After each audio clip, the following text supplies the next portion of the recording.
আজ আমি আমার জীবনের সত্যিকারের একটা ঘটনা বলতে চাই, যেটা আমি নিজে প্রথমবারের মতো চোখের সামনে দেখেছি। অত্যন্ত ভয়ঙ্কর একটি ঘটনা। এটা 2019 থেকে 2022 সালের মাঝামাঝি সময়কার কথা, যখন সারা বিশ্ব এক ভয়ঙ্কর মহামারীর কবলে পড়েছিল। সে সময় আমি বেঙ্গালুরুতে একটি গ্রোসারির দোকানে কাজ করতাম। আমার গ্রাম বেঙ্গালুরু থেকে প্রায় 250 কিলোমিটার দূরে ছিল। গ্রামে যাওয়ার জন্য আমি কখনো বাস, কখনো ট্রেনে যেতাম। 6-7 মাস পর পর বাড়ি যেতাম। এক সপ্তাহ থেকে আবার কাজে ফিরে আসতাম। তখন আমাদের পরিবারের অবস্থা খুব খারাপ ছিল। আমাদের বাড়ি ছিল গ্রামের মূল সড়কের পাশে। আমার বাবা ছিলেন গ্রামের দায়িত্বশীল মানুষদের একজন। বাবার 2টি বিয়ে হয়েছিল। প্রথম বিয়েতে কোনো সন্তান হয়নি। দ্বিতীয় বিয়েতে সন্তান হওয়ার পর তিনি প্রথম স্ত্রীকে তালাক দিয়ে দেন। সেই দ্বিতীয় বিয়ের পর আমরা দুনিয়ায় আসি। বাবা মা গ্রামের মধ্যে একটি ছোট ব্যবসা শুরু করেছিলেন। বড় মাংস বিক্রি করতেন, কিন্তু ধীরে ধীরে ব্যবসায় বড় ক্ষতি হতে শুরু করলো। এমনকি আমাদের সব জমি বিক্রি করতে হলো। যা সম্পদ ছিল তা একে একে শেষ হয়ে গেল। পরিস্থিতি এতটাই খারাপ হলো যে খাবারেরও কষ্ট শুরু হলো। তখন আমি স্কুল ছেড়ে বেঙ্গালুরুতে কাজ শুরু করি, যাতে সংসারের অবস্থার কিছুটা পরিবর্তন হয়। আমি যখনই বেঙ্গালুরু থেকে গ্রামে যেতাম, বেশিরভাগ সময় বাসে যেতাম। বাস মাঝপথে অনেক জায়গায় থামতো। চা, বিস্কুট, সিগারেট নেওয়া যেত। তখন আমার সিগারেট খাওয়ার অভ্যাস হয়ে গিয়েছিল। বন্ধুদের সঙ্গে থেকে অভ্যাসটা বেড়েছিল। কিন্তু যখন মহামারী এলো, সব পরিবহন বন্ধ হয়ে গেল, বাস, ট্রেন, প্লেন সব কিছু। তখন খবর এলো সপ্তাহে মাত্র 2টি ট্রেন বেঙ্গালুরু থেকে আমাদের গ্রামের দিকে যাচ্ছে। একটি শুক্রবার আর একটি বুধবার। আমি আমার দোকানের মালিককে বললাম শুক্রবারের জন্য অনলাইনে টিকিট কেটে দিতে। আমাদের গ্রামের আরও 3-4 জন ছেলে তখন বেঙ্গালুরুতে ছিল। আমরা সবাই মিলে কথা বলে শুক্রবারের টিকিট কনফার্ম করলাম। প্ল্যান হলো দুপুর 2:30টার মধ্যে স্টেশনে পৌঁছে যাব, কারণ ট্রেন ছাড়বে 3টায়। সবাই মিলে সময় মতো স্টেশনে গেলাম। 3টার ট্রেনে উঠলাম। গ্রাম 250 কিলোমিটার দূরে ছিল বলে ট্রেন কয়েকটা বড় স্টেশনে থামলো। তারপর এক জায়গায় ট্রেন দাঁড়িয়ে গেল। আমার এক বন্ধু বলল, এখানে আধা ঘন্টা দাঁড়াবে, চল বাইরে গিয়ে সিগারেট খাই। আমরা রাজি হয়ে গেলাম। টিকিট অনলাইনে বুক ছিল, তাই চুরি হওয়ার ভয় ছিল না। ব্যাগ, মোবাইল, ওয়ালেট সব সিটে রেখে শুধু সিগারেট নিয়ে নামলাম। আমরা একটু দূরে চলে গেলাম। স্টেশন থেকে বাইরে ঝোপঝাড়ের ভেতরে জায়গাটা ছিল প্রায় নির্জন, কারণ তখন মানুষ কোয়ারেন্টাইনে ছিল। ছোট্ট একটা টাউন, তেমন ভিড়ও ছিল না। সেখানে আমরা সিগারেট খেলাম, গল্প করলাম। ঠিক তখন যখন ট্রেন ছাড়ার সময় হলো, তখন হঠাৎ আমার টয়লেটের চাপ এলো। আমি বন্ধুদের বললাম, তোমরা যাও, আমি আসছি। তারা বলল, ট্রেনে করলেই তো পারতে। আমি বললাম, না, খুব ইমার্জেন্সি। তারা চলে গেল।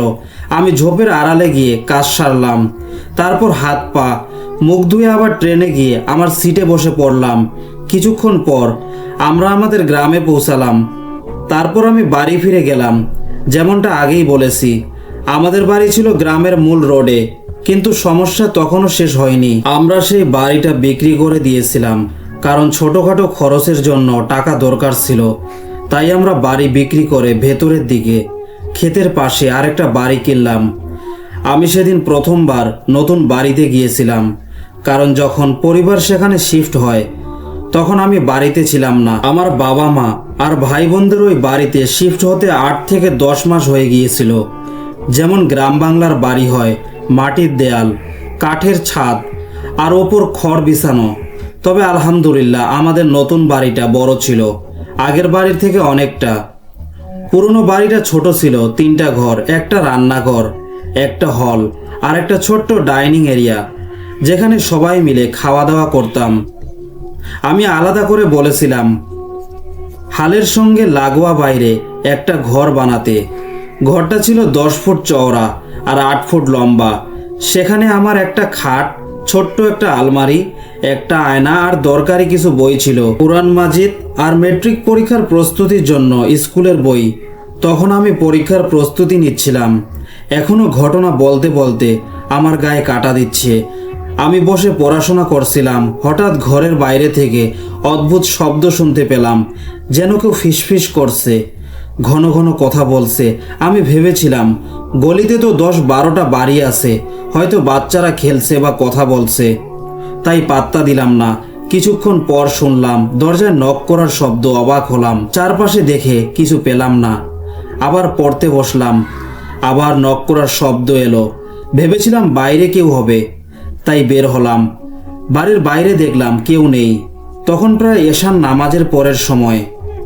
আমার বাবা গ্রামে থাকতেন বলে সাধারণত এশার পর বন্ধুদের সঙ্গে আড্ডা দিতেন।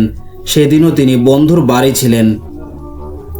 মা রান্নাঘরে ব্যস্ত, ভাই হয়তো বাইরে, আর দিদি তার ঘরে। আমি ভেবেছিলাম সম্ভবত আমার ভুল শোনা। আমার ঘরে ফিরে পড়াশোনা শুরু করলাম। হঠাৎ আবার দরজায় নক করার শব্দ এলো। এবার আমি বিরক্ত হয়ে চেঁচিয়ে বললাম, যদি কেউ থাকো আর দুষ্টুমি করো তাহলে ফল খারাপ হবে, বাড়ি চলে যাও। কোনো সমস্যা থাকলে সরাসরি এসে বলো। মনে হলো গলির বাচ্চারা মজা করছে। ঘরে ঢুকতেই মা জিজ্ঞেস করলেন কি হয়েছে। আমি বললাম বাচ্চারা হয়তো বিরক্ত করছে। মা বললেন সময় অনেক হয়েছে, এসো খেয়ে নাও, তারপর ঘুমাও। আমরা সবাই খেয়ে ঘুমাতে গেলাম। কিছুক্ষণ পর বাবা এলেন। ছোট ভাই তখন 9-10 বছরের, আমি 16-17, আর বড় বোন আমার থেকে 1.5 বছর বড়। ভাই বাবা মার সঙ্গে ঘুমাতো। বড় বোন তার ঘরে গেল, আর আমি নিজের ঘরে শুয়ে মোবাইলে গেম খেলছিলাম। এরপর বাইরে টহল দেওয়ার মতো অদ্ভুত শব্দ শোনা গেল, যেন কেউ হাঁটছে, কেউ ফিসফিস করছে। আমি পাত্তা দিলাম না, কিন্তু শব্দটা বাড়তে লাগলো। বিরক্ত হয়ে ইয়ারবাড কানে দিলাম, ব্লুটুথে ফোন লাগালাম যাতে বাইরের আওয়াজ শুনতে না হয়। রাত প্রায় 1:30টা পর্যন্ত গেম খেলার পর ঘুমিয়ে পড়লাম। ঘুমানোর কিছুক্ষণ পরই ভয়ানক অস্থির লাগতে শুরু করলো। স্বপ্নে দেখলাম অনেক লোক আমাকে টেনে নিয়ে যাচ্ছে, ছুঁড়ে ফেলছে, মাটিতে আছড়ে মারছে। চমকে ঘুম ভাঙলো। দেখলাম আমি ঘামে ভিজে একেবারে সিক্ত, অথচ ফ্যান চলছিল। পানি খেতে গিয়ে দেখি বোতলে ফাঁকা, বোতলে পানি নেই। বাইরে বের হলাম, জিরো লাইট জ্বলছিল। রান্নাঘর থেকে পানি নিয়ে খেয়ে যখন ডাইনিং এলাকায় ফিরছিলাম, মনে হলো কেউ এক কোণে দাঁড়িয়ে আমাকে দেখছে। ভয়ে আলো জ্বালাতেই দেখি কিছুই নেই। ভেবেছিলাম আমার ভুল ধারণা, তাই ঘরে ফিরে ঘুমিয়ে পড়লাম। পরের দিন বই খুলে পড়তে গিয়ে দেখি আমার ম্যাট্রিকের বইগুলো কেউ ছিঁড়ে ফেলেছে। খাতায় লেখা প্রশ্নোত্তর মুছে গেছে। তাকিয়ে দেখি কুরআন বাদে সব বই মেঝেতে পড়ে আছে। আমি হতবাক হয়ে সেগুলো আবার তুলে রাখলাম। মাকে জিজ্ঞেস করলাম, আপনি কি আমার ঘরে কিছু পরিষ্কার করেছেন? মা বললেন না। আমি বললাম সব বই খাতা মেঝেতে পড়েছিল। মা বললেন হয়তো আলমারির শেলফ নড়ে গেছে। আমি বিষয়টা এড়িয়ে গেলাম। দিনটা স্বাভাবিক কাটলো। রাত 11টার দিকে আবার পড়াশোনা করছিলাম। পরে ভাইও এসে শুইল, সবাই ঘুমালো। আমি মোবাইলে গেম খেলছিলাম। তখন হঠাৎ শব্দ এলো, যেন আলমারির ভেতর থেকে কেউ নক করছে, আমাকে ডাকছে। আমি একা, আর আলমারিটাও বড় কিছু নয়। আমার দরকারি জিনিসপত্রই শুধু রাখা থাকতো সেখানে। ওদিক এদিক ছড়িয়ে রাখতাম জিনিসপত্র। আমার জুতো, মোজা, কাপড় কাবাডে তেমন কিছুই বেশি ছিল না। তাই আমি একটু অবাক হলাম যে এখান থেকে নক করার শব্দ কিভাবে আসছে।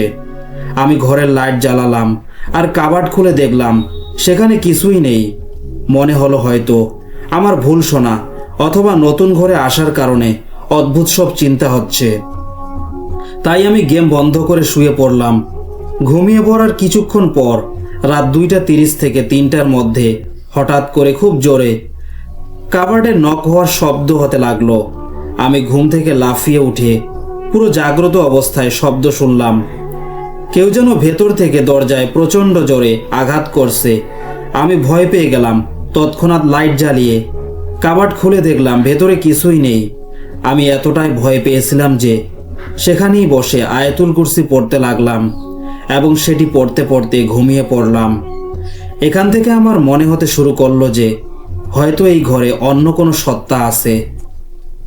কারণ 8-10 মাস হয়ে গেছে আমরা এই ঘরে এসেছি, কিন্তু আমার ঘরে কেউ আসতো না, কেউ থাকতে চাইতো না। যেহেতু আমি ঘরটা নিজের জন্য আলাদা করে বানিয়েছিলাম, তাই ভাই বোনদেরও সেখানে আসতে দিতাম না। আমি একা থাকতে বেশি পছন্দ করতাম, শুধু নিজের কাজ, নিজের জগতে মগ্ন। তখনই মনে হলো হয়তো আমার এই ঘর কারো পছন্দ হচ্ছে, অথবা কোনো অদৃশ্য কিছু এখানে আছে। এখন একটা কথা বলে রাখি, আমাদের পুরনো বাড়ির একেবারে সামনেই এক বুড়ো লোক ছিলেন, যিনি নানা ধরনের ঝাড়ফুঁক, কালো জাদুর প্রতিকার করতেন। তিনি জিন বের করতেন। আমরা তখন ছোট ছিলাম, কিন্তু যখনই তিনি এসব করতেন, আমরা তার বাড়িতে গিয়ে এক কোণে লুকিয়ে দেখতাম কিভাবে তিনি জিনদের বের করেন, কিভাবে তাদের সাথে কথা বলেন আর কালো জাদুর প্রতিকার করেন। আমি নিজ চোখে দেখেছি তিনি দুধের গ্লাস নিয়ে কিছু পড়তেন, আর সেই দুধ হঠাৎ রক্তের মতো লাল হয়ে যেত। আবার আগরবাতির ছাই নিয়ে কিছু পড়লে তা একেবারে সাদা হয়ে যেত। শৈশব থেকেই এসব দেখে আমি বুঝতে পারলাম হয়তো আমার ঘরেও কিছু আছে।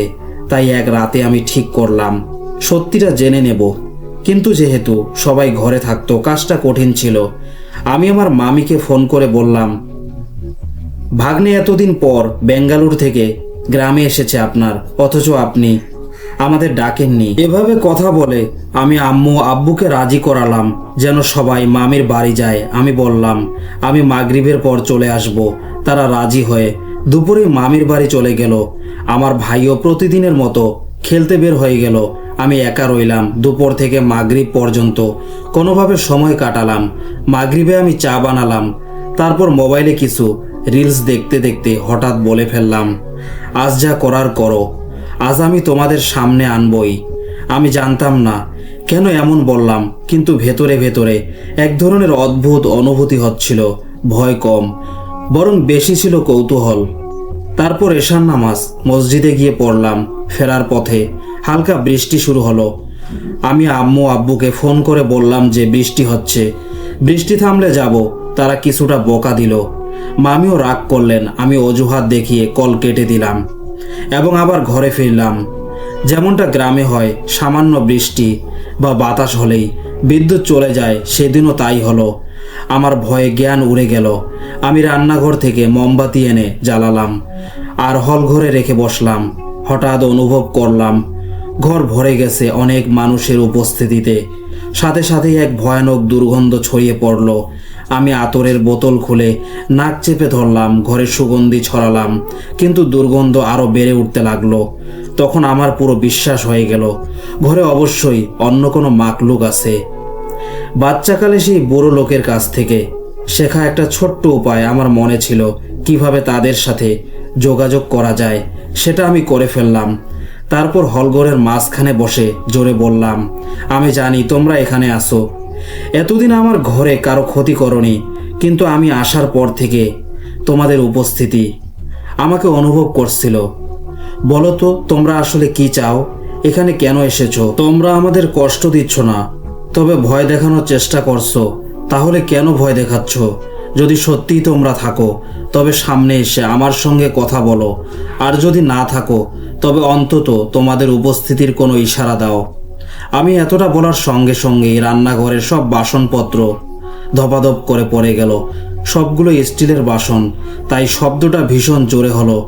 আমি খুব ভয় পেয়ে গেলাম, কিন্তু সাহস করে বললাম, দেখো আমাকে ভয় দেখানোর চেষ্টা করো না। আমি জানি আমাদের মতো তোমাদেরও পরিবার থাকে, স্ত্রী সন্তান, মা বাবা থাকে। বলো তো এখানে কেন এসেছো? এই জায়গাটা একসময় খালি জমি ছিল, কিন্তু আমরা এটা কিনে নিয়েছি, ঘর বানিয়েছি। আগের জায়গায় আমাদের ভীষণ সমস্যা ছিল। সেখানে এক অদৃশ্য মাকলুক আমাদের অনেক ক্ষতি করেছিল। কারো কালো জাদুর কারণে আমাদের জীবনে প্রচুর বিপদ এসেছিল। তাই আমরা আগের বাড়ি বিক্রি করে এখানে চলে এসেছি। আল্লাহর দোয়ায় আমাদের কষ্ট দিও না। আমার কথার সঙ্গে সঙ্গে রান্নাঘর থেকে ভীষণ গর্জন শোনা গেল, যেন কোনো নেকড়ে শিকারে যাওয়ার আগে গর্জায়, কিংবা হঠাৎ কোনো কুকুর ঘেউ ঘেউ করার আগে যেভাবে গড়গড় শব্দ করে। তখন আমার নিশ্চিত হলো, হ্যাঁ এখানে কিছু একটা আছে। আমি আবার জোরে বললাম, দেখো আমরা তোমাদের কোনো ক্ষতি করব না, তোমরাও আমাদের কোনো ক্ষতি করো না। তোমরা যদি এখানে থাকতে চাও আমাদের কোনো আপত্তি নেই, কিন্তু মনে রেখো এখানে মানুষেরও পরিবার থাকে, তাই আমাদের উপস্থিতির সঙ্গে মানিয়ে নাও আর এসব ভয় দেখানো বন্ধ করো। হঠাৎ রান্নাঘর থেকে এক ভীষণ তীক্ষ্ণ আওয়াজ এলো। আমাদের তোমাদের সঙ্গে কোনো দরকার নেই, এই জায়গাটা আমাদেরও নয়, আমাদের ঘর অন্য কোথাও, কিন্তু তোমরা আমাদের কষ্ট দিয়েছো, তাই আমরা তোমাদের মারতে এসেছি। তোমাদের কারণে আমরা আর সহ্য করতে পারছি না। আমার সন্তানরা সেখানে খেলছিল আর আমাদের বড়রা তাদের খেলা দেখছিল। তোমরা সেখানে এসে আমাদের খুব বিরক্ত করেছো। এমনকি আমাদের ঘরের নারীরাও তখন সেখানে ছিল, আর তোমরা সে কথার বিন্দুমাত্র খেয়াল করনি। তোমাদের এর হিসাব দিতে হবে, আমি তোমাকে শেষ করে দেব। এ কথা কানে আসার পর আমার সমস্ত সাহস যেন উড়ে গেল। এতক্ষণ আমি যেভাবে শক্ত হয়ে কথা বলছিলাম, হঠাৎ একেবারে দুর্বল হয়ে পড়লাম। আমার ভেতরে এত ভয় ঢুকে গেল যে মনে হলো আমার প্রাণটা গলায় আটকে গেছে। কথা বের হচ্ছিল না, নড়তেও পারছিলাম না। বাইরে বজ্রপাত হচ্ছিল, বৃষ্টির শব্দ আর ঘরের ভেতরের আওয়াজ আমাকে ভীষণভাবে চেপে ধরলো। হঠাৎ বজ্রপাতের তীব্র শব্দে আমি সামান্য চেতনা ফিরে পেলাম এবং বললাম, দেখো, আমি কখনো কারো ক্ষতি করিনি। যদি আমার কোনো ভুল হয়ে থাকে তবে আল্লাহর দোয়াই আমাকে মাফ করে দাও। আমি জানি তোমরা সে বিষয় নিয়েই কথা বলছো। যদি আমার ভাই বোন বা পরিবারের কারো থেকে কোনো ভুল হয়ে থাকে তবে দয়া করে আমাদের ক্ষমা করো। আমাদের ছোট্ট পরিবার আছে, আমরা ঋণে ডুবে আছি, প্রচুর কষ্টের মধ্যে আছি। তোমরা আমাদের আলাদা করে কষ্ট দিও না। যদি কোনো ভুল হয়ে থাকে আল্লাহর জন্য আমাদের মাফ করে দাও। তখন আবার সেই ভয়ঙ্কর আওয়াজ এলো, তোমার এ ভুল আমরা মোটেও মাফ করব না। আমি আমার গোটা কম নিয়ে আসব, তোমাকে নিয়ে যাব। হয় তোমাকে ভুলের মূল্য প্রাণ দিতে হবে, নয়তো ভয়ঙ্কর ক্ষতির শিকার হতে হবে। আমি স্তব্ধ হয়ে গেলাম। আরেকবার রান্নাঘর থেকে আওয়াজ এলো, আমরা এখন যাচ্ছি, কিন্তু খুব শীঘ্রই পুরো কম নিয়ে আসব, তোমার হিসাব নেব। এরপর সব কিছু ধীরে ধীরে থেমে গেল। বাসনপত্র পড়ার শব্দ, সেই অদ্ভুত দুর্গন্ধ সব থেমে গেল। আধা ঘন্টা পর বৃষ্টিও কমে গেল। আমি একেবারে জমে বসেছিলাম, শরীর যেন কাজ করছিল না। কিছুক্ষণ পর আমার ছোট ভাই ঘরের দরজা খুলে আমাকে হলের মাঝখানে বসে থাকতে দেখে অবাক হয়ে ছুটে এলো। ভাইয়া বলে আমাকে নাড়াচাড়া করলো। আমি তখন সামান্য সুস্থ হলাম। সে পানি দিল, আমি সোফায় গিয়ে বসলাম। কিছুক্ষণ পর মা বাবার ফোন এলো, আমরা পথে আছি, এখনই বাড়ি ফিরছি। তখন আমার বুক হালকা হলো। অল্প সময়ের মধ্যেই মা বাবা বাড়ি ফিরলেন। এসে খুব বকাঝকা করলেন। আমি মামিদের দাওয়াতের কথা বলে নিজেই যাইনি। ছোট ভাইও এদিক ওদিক খেলতে বেরিয়ে গিয়েছিল, কিন্তু আমি কিছুই শুনছিলাম না। মাথায় শুধু ওই আওয়াজগুলোই বাজছিল। সারা রাত অস্থির থেকে কোনোভাবে রাত কাটালাম। সকালে উঠে দৌড়ে গেলাম আমাদের পুরনো বাড়ির সামনের সেই বুড়ো মানুষটার কাছে। সব ঘটনা খুলে বললাম। তিনি বললেন, তোমার আয়াতুল কুরসি আর সূরা তেলাওয়াতের কারণে তারা তোমাকে কিছু করতে পারেনি, তাই তারা নীরবে চলে গেছে, কিন্তু মনে রেখো তারা আবার আসবে আর এবার কোনো না কোনো ক্ষতি করবেই। আমি জিজ্ঞেস করলাম, এর কারণ কি? তিনি বললেন, তাদের কথাতেই তো শুনেছো, তোমার কোনো ভুলের কারণে তারা এসেছে, হয়তো তোমার কোনো কাজ তাদের কষ্ট দিয়েছে। আমি অনেক ভেবেও কিছু মনে করতে পারলাম না। বললাম, আমি তো কারো সঙ্গে ঝগড়া করিনি, কারো ক্ষতি করিনি, গ্রামে কারো সঙ্গে মেলামেশাও করিনি, তাহলে আমার ভুলটা কোথায়? তিনি বললেন, হয়তো এমন কিছু হয়েছে যা তোমার মনে নেই। আমি তখন ভীষণ চিন্তায় পড়ে গেলাম। আমার কিছুই মনে পড়ছে না। আমি এখন বাড়ি যাচ্ছি, যদি আবার এমন কিছু হয় তবে অবশ্যই আপনাকে কল করব। আমি তার নম্বর নিয়ে বাড়ি ফিরলাম। আমার আম্মুকে পুরো কিস্সাটা শোনালাম। আম্মু প্রথমে শুনে অবাক হয়ে গেলেন, পরে বললেন, হয়তো এটা তোমার ভ্রম, কারণ তুমি বাড়িতে একা ছিলে। আমি আম্মুকে বললাম, আম্মু, এটা মোটেও ভ্রম নয়। রান্নাঘরে যে বাটিগুলো পড়ে গিয়েছিল তার মধ্যে এক দুইটি গিয়ে দেখুন, তাহলেই বুঝতে পারবেন সেগুলো একটু ভেঙে গেছে। আম্মু যখন বাটিগুলো দেখলেন তখন তিনিও বিশ্বাস করলেন যে হ্যাঁ, কিছু না কিছু হয়েছে। এরপর আম্মু মসজিদের ইমাম সাহেবের সঙ্গে কথা বললেন। ইমাম সাহেবও বললেন, আবার যদি মাকলুক আসে তাহলে আমাকে ডেকে নিও। তারপর সেই দিনও কেটে গেল। যখন রাত হলো তখন আমি আম্মুকে বললাম, আজ রাতে অবশ্যই কোনো না কোনো ঘটনা ঘটবে। আম্মু বললেন, আমি আমার ঘরে থাকবো আর জেগেই থাকবো, যদি কোনো ঘটনা ঘটে তুমি আমাকে ডাকবে। আমি বললাম, ঠিক আছে। তারপর আমি হল ঘরে এসে শুয়ে গেলাম।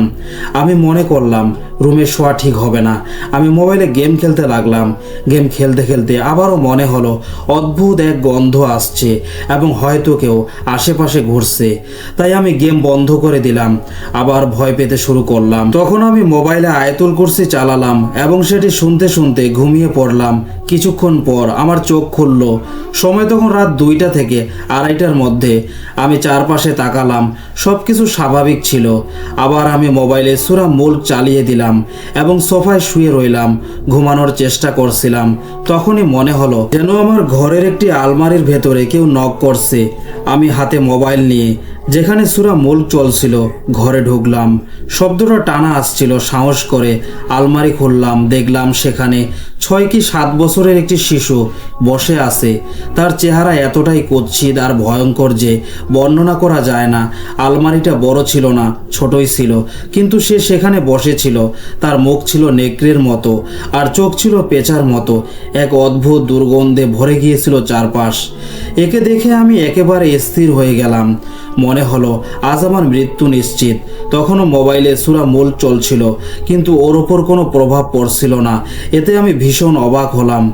আমি ভয়ে জমে গেলাম।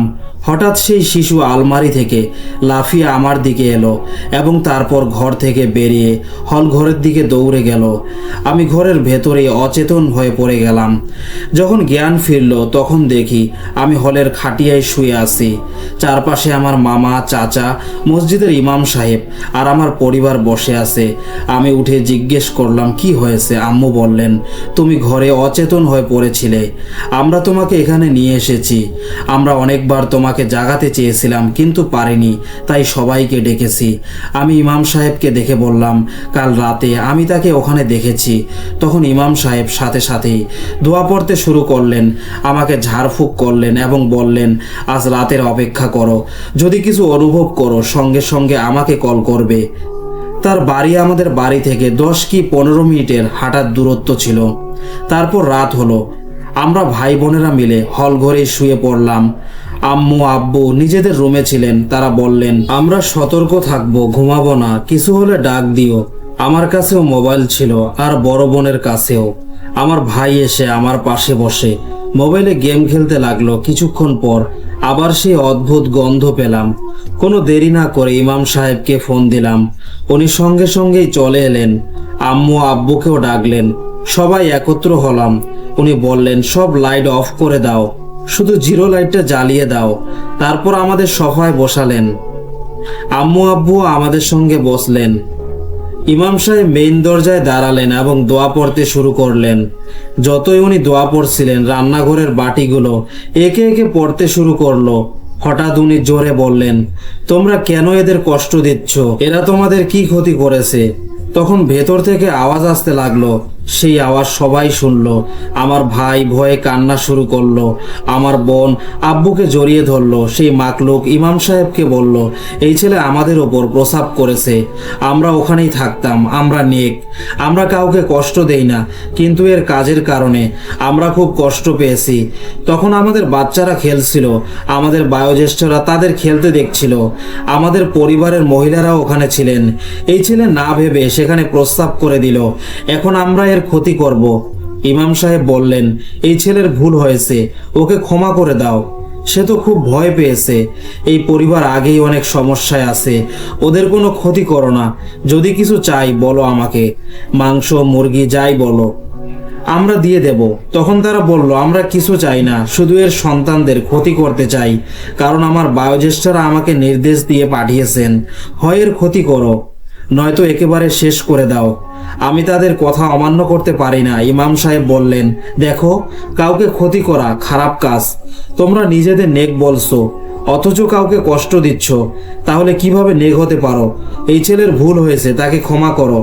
আমরা সবাই বসে বসে সেই কথা শুনছিলাম। ইমাম সাহেব অনেক কোমলতা এবং সম্মানের সাথে তাদের সাথে কথা বললেন, আর সেই মাকলুকও ইমাম সাহেবকে অনেক সম্মানের সাথে আব বলে সম্মান করছিল। মানে আপনি বলছিল। তারা বলল, আপনি এখান থেকে চলে যান, এটা আপনার কোনো কাজ নয়, আপনি এই ব্যাপারে এসে জড়াবেন না, না হলে আপনারও ক্ষতি হয়ে যাবে। আমরা কাউকে কিছু করব না, শুধু এই ছেলেকে আমাদের সঙ্গে নিয়ে যাব। তখন ইমাম সাহেব একটু রাগ করে বললেন, দেখো আমি বলছি কাউকে কোনো ক্ষতি করো না, এর থেকে ভুল হয়ে গেছে, একে মাফ করে দাও, আর ভুলটা অনিচ্ছাকৃত হয়েছে। যদি তোমাদের কিছু চাই তবে বলো, আমরা অবশ্যই তোমাদের প্রয়োজন পূরণ করব। বাচ্চার ভুল হয়েছে, তাকে ছেড়ে দাও। তখন ভেতর থেকে সেই মাকলুক বলল, আমি আমার বুজুর্গকে নিয়ে আসব, আমার বুজুর্গ আপনার সঙ্গে কথা বলবেন, আমি আমার বুজুর্গের বিরুদ্ধে যেতে পারবো না। এরপর সেই মাকলুকের শব্দ আর বাসনের শব্দ আসা বন্ধ হয়ে গেল। তারপর ইমাম সাহেব আমার কাছে এসে বললেন, যখন তুমি স্টেশনের বাইরে গিয়ে প্রস্রাব করেছিলে তখন এরা সবাই সেখানে উপস্থিত ছিল। তাদের কেবিলা ওই ঝোপঝাড়ের কাছেই থাকে। এরা সবাই নেক মাকলুক, কারো ক্ষতি করতে চায় না, কিন্তু তোমার ওই কাজের কারণে এরা ভীষণ রেগে গিয়েছিল, তাই তোমাকে ভয় দেখাতে আর ক্ষতি করতে চেয়েছিল, সেটা আর্থিক হোক বা প্রাণের। আমি ইমাম সাহেবকে বললাম, আমরা কি এর কোনো সমাধান বের করতে পারি? তারপর ইমাম সাহেব আব্বুর সঙ্গে কিছু কথা বলে চলে গেলেন। আব্বু আমাকে জড়িয়ে ধরে বললেন, কাল সকালে আমরা আবার সেই জায়গায় যাব। সকালে আব্বু আমাকে নিয়ে গেলেন সেই স্টেশনের জায়গায় যেখানে আমি প্রস্রাব করেছিলাম। সেখানে আমরা দুধের একটি প্যাকেট ছিঁড়ে দুধ ঢেলে দিলাম। তারপর আব্বু বললেন, এখন একটু দূরে গিয়ে জোরে বলো, আমার ভুল হয়ে গেছে, আমাকে মাফ করে দাও, 3 বার বলবে, আর তারপর নিজের চারপাশে থুতু ফেলে ফিরে আসবে। আব্বু দূরে দাঁড়িয়ে রইলেন। আমি একটু জোরে বললাম, আমার ভুল হয়ে গেছে, আমাকে মাফ করে দাও। আমি এই কথা 3 বার বললাম, তারপর নিজের চারপাশে থুতু ফেলে আব্বুর কাছে ফিরে এলাম। আমরা দুইজন বাড়ি ফিরে গেলাম। আমার মনে হলো এবার বোধহয় সমস্যাটা শেষ, কিন্তু আসলে শেষ হয়নি। এরপর যা ঘটলো তা আরও ভয়ঙ্কর ছিল। সেখান থেকে ফিরে আমরা আবার ইমাম সাহেবের সঙ্গে দেখা করলাম। তাকে জানালাম আমরা কাজটা করে এসেছি। তিনি বললেন, এখন আর মাকলুক তোমাকে ক্ষতি করবে না, কিন্তু যখন ওরা তাদের বুজুর্গকে নিয়ে আসবে তখন আমাকে জানাবে। আমরা বাড়ি ফিরে এলাম, কিন্তু আসল ব্যাপার হলো ওরা আমাকে ক্ষতি তো করেনি, কিন্তু এরপর থেকে ওরা আমাদের সঙ্গে ওই বাড়িতেই থাকতে শুরু করলো এবং তাদের উপস্থিতির অনুভূতি সবসময় করাতো। এটাই ছিল আমার ঘটনা। আশা করি আপনার ভালো লেগেছে। নিজের চ্যানেলে অবশ্যই শেয়ার করবেন। অনেক ধন্যবাদ, আপনি আপনার ঘটনা আমাদের সঙ্গে শেয়ার করলেন। চলুন এখন আরেকটা ঘটনার দিকে যাই। আসসালামু আলাইকুম, আশা করি ভালো আছেন এবং আপনার ফ্যামিলিও ভালো আছে। আমার নাম শিরোজ, আমি ইসলামাবাদের খিলা বানিগালা থেকে বলছি। আমি আপনাকে আমাদের এক প্রতিবেশী আঙ্কেলের ঘটনা শেয়ার করতে চাই। এটা একেবারেই সত্য ঘটনা। আমাদের বড়রা বলে এসেছেন প্রায় 25 থেকে 30 বছর ধরে তাদের সঙ্গে একটা অদ্ভুত সত্তা থাকে। এখন আঙ্কেলের বয়স প্রায় 60 বছর। ব্যাপারটা হয় এমন যে ওই সত্তা তাদের দিয়ে অতিরিক্ত কাজ করায়, আর রাত হলে তাদের হাড়গুলো এমন হয়ে যায় যেন ছোট্ট শিশুর মতো দুর্বল। ভীষণ কষ্ট পায় তিনি, এমনকি তাদের চিৎকার আমাদের বাড়ি পর্যন্ত শোনা যেত। কিছুদিন আগের ঘটনা, তাদের স্ত্রী আমাদের বাড়িতে এসেছিলেন। উনি আমার আম্মুর ভালো বান্ধবীও। উনি বললেন গত 2-3 দিন ধরে আমাদের সঙ্গে কিছু ঘটনা ঘটছে। তাদের বাড়ি খুব বড় নয়, মাত্র 2 কামরার। তিনি একজন ট্যাক্সি ড্রাইভার। পরিবারে আছেন শুধু স্ত্রী, মেয়ে আর তিনি নিজে। স্ত্রী মেয়ে আলাদা করে থাকেন। হয় এমন যে রাত 2:30 থেকে 3টার মধ্যে তিনি স্ত্রীকে ডাকতে আসেন, দরজায় নক করেন, বলেন উঠো, আমার জন্য চা বানাও। স্ত্রী অবাক হন, রাতে হঠাৎ চা কেন লাগছে? তবু তিনি চা বানান। আঙ্কেল বলেন, আমি একা নই, আমার অতিথিরাও এসেছে, 3-4 জনে চা বানাতে হবে। স্ত্রী চা বানিয়ে দেন। হাঁড়িতে কিছু চা থেকে যায়। পরে যখন তিনি কিচেনে যান লাইট বন্ধ করতে, তখন দেখেন হাঁড়ির ভেতরের চা উধাও। তখন তার পায়ের নিচ থেকে যেন মাটি সরে যায়। তিনি পানি খেয়ে নিজেকে সামলান। এদিকে তাদের মেয়ে কিচেনে এসে মাকে দেখে ভয় পায়, জিজ্ঞেস করে, আম্মি কি হয়েছে, আপনি এত ঘাবড়াচ্ছেন কেন? কিন্তু মা বলেন, কিছু হয়নি, তুমি ঘুমাও। স্ত্রী ভয়ে ঘুমাতে পারেন না, বলেন আমার ধারণা ছিল না এমন কিছু হবে, যদিও 25 থেকে 30 বছর ধরে এদের সঙ্গে ছিল, কিন্তু আজ পর্যন্ত এমনটা হয়নি। হঠাৎ দরজায় আবার নক হয়। তিনি গিয়ে দেখেন আঙ্কেল মাটিতে লুটিয়ে পড়েছেন। তিনি ভীষণ ভয় পান, মহল্লার মানুষ ডাকেন।